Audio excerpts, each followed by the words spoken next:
first real job I had was with the U.S. Forest Service at Kinzua Beach. I was part of the crew that mowed lawns, cleaned restrooms, and policed the grounds.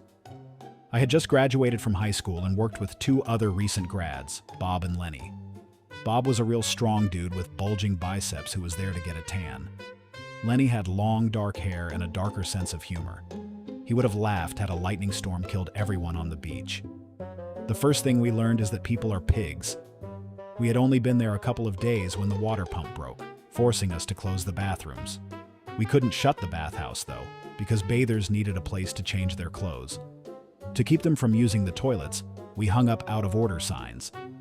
As an added precaution, we crawled under the stall doors and locked them from the inside. Of course, that didn't deter the public. We came back the next morning to find every John full to the seat with crap. The stench was sickening as we scooped shit into buckets and disposed of it in garbage cans outside. Bob and I took turns throwing up. We cursed the perpetrators and their kids and grandkids. Lenny only wondered how many asses squatted there to make this mess. "Why didn't you get the shit truck to suck out these toilets?" I asked the boss. "That's how they drain the outhouses at Jake's Rocks." "Because this will build character in you boys," he replied with a sneer. "And I'd like to stuff you in head first," mumbled Bob so that I only heard. "What did you say?" "I was just agreeing with you, sir." Another day I was cleaning the ladies' room. I entered a real smelly stall and closed the door behind me. Even after I had poured bleach in the toilet and swirled it around with a brush, the stink remained. I learned why when I turned to leave. There, dangling from the coat hook on the back of the door, was a bloody Kotex just inches from my nose. I sure threw up a lot that first week. To have the courage to go back on Friday, I got drunk the night before. I arrived at the ranger station still pretty lit.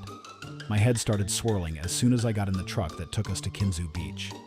We had only driven a short ways when I started to retch. As my stomach churned and gurgled, I yelled for the boss to stop. Lee was his name, and he only complied to keep from smelling my vomit. He cursed me the whole time I puked along the road. To punish me further, Lee gave me every dirty job he could think of. I was back in the nasty lady's room in the morning while he stayed to supervise. Then he pulled on a white glove to see if I'd missed any dirt. When he found one small speck above the mirror, he peeled me up one side and down the other. "Now, go mow the hill by the beach," he snarled. "That'll sweat the beer out of you." Yeah, the boss was a real pain in the jar. He was studying to be a surgeon and already thought he was Dr. Frickin' Kildare. Man, he cut us no slack at all. He got on Lenny about the length of his hair and called him a hippie fag. Then he screamed at Bob when he caught him with his shirt off till I thought he'd break a blood vessel. "I'll fire you the next time," Lee yelled, "for breaking federal regs. We must look presentable to the public at all times. Do you hear me? Without exception." "Screw the public," muttered Bob under his breath. "They're the ones that bury us in shit." "What did you say?" "Anything to please the public, sir." The next day, Bob wore a jacket to work. When he took it off, the boss about threw a shit fit. Underneath, Bob had on a muscle shirt with the sleeves cut off to the armpits. Because his back and chest were covered, there wasn't anything Lee could do but fume. Another time I was told to pick up trash that was strewn in the bushes near the picnic area. I had just entered the tall grass when a snake slithered between my feet and crawled toward the garbage. The snake was at least 4 feet long and had a triangular head. With a squawk, I turned and raced back to the lawn.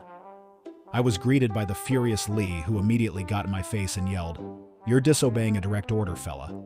Get your ass back there and collect that trash." "Rattler," I cried. Almost stepped on it. "A likely story. The only rattlers around here are up in the rocks." "What? Do you want me to hold your hand?" "No, but you can go see for yourself." The boss puffed out his chest and struck boldly off into the brush. He had only taken a few steps when a warning rattle froze him in his tracks. Backing carefully away, he returned white-faced to my side. "You can leave that trash for later," Lee croaked. "Come on, I have a different job for you." "And I'll bet it's worse than this one," I lamented. Another scary incident happened late one afternoon. Lenny and I were policing the area near the ladies' room when we found a young coon trapped in a garbage can. He had somehow leaped inside to feast on trash and had eaten so much he couldn't get out. When we came upon him, he was totally pissed. He frothed and snarled and bared his teeth until we backed off to consider our options. "What do you think?" I asked, pulling nervously at my short-sleeved shirt. "All that critter wants is let loose. Let's dump the can so he can escape. But what if he attacks us? You saw how ticked he is. I know a girl lives on a hill, cackled Lenny. She won't do it, but her sister will. While reciting his goofy poem, Lenny made a mad dash for the garbage can.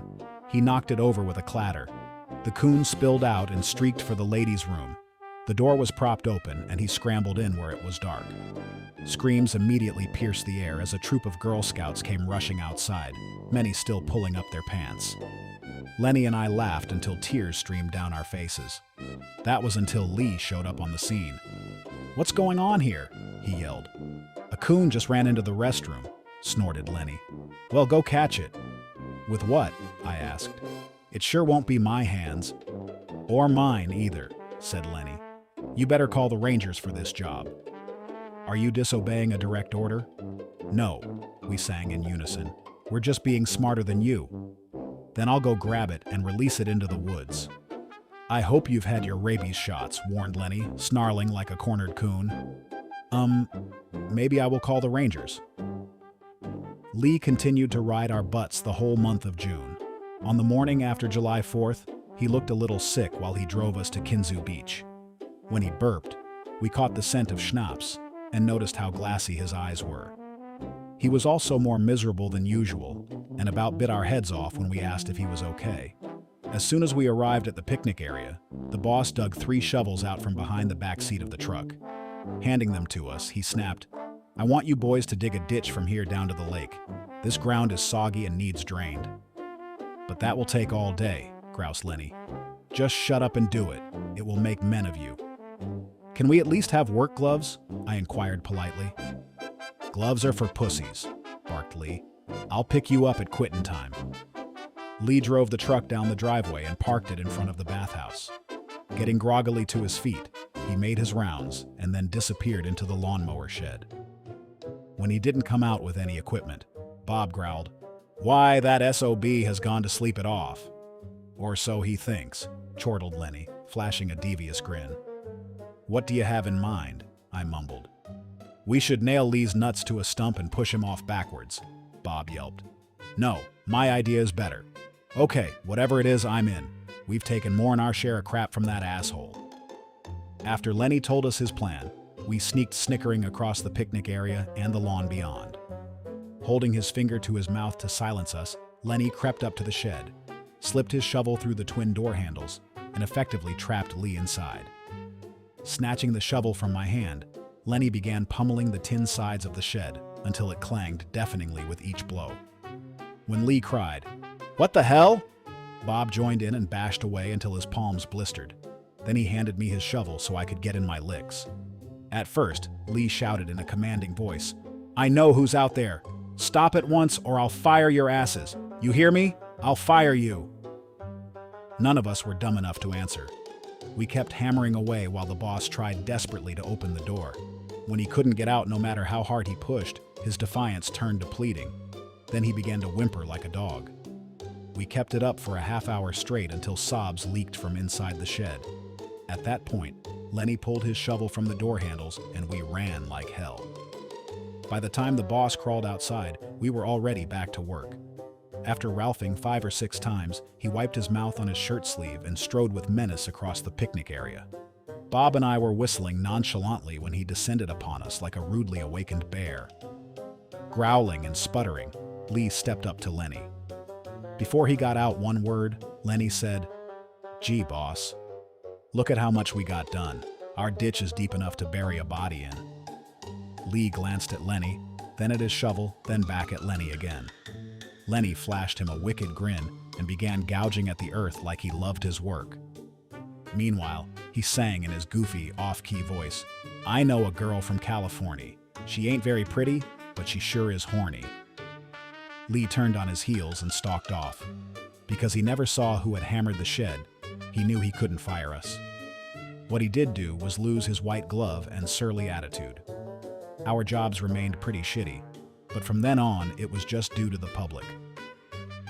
Kinzua Beach is from Misdeeds and Misadventures by William P. Robertson.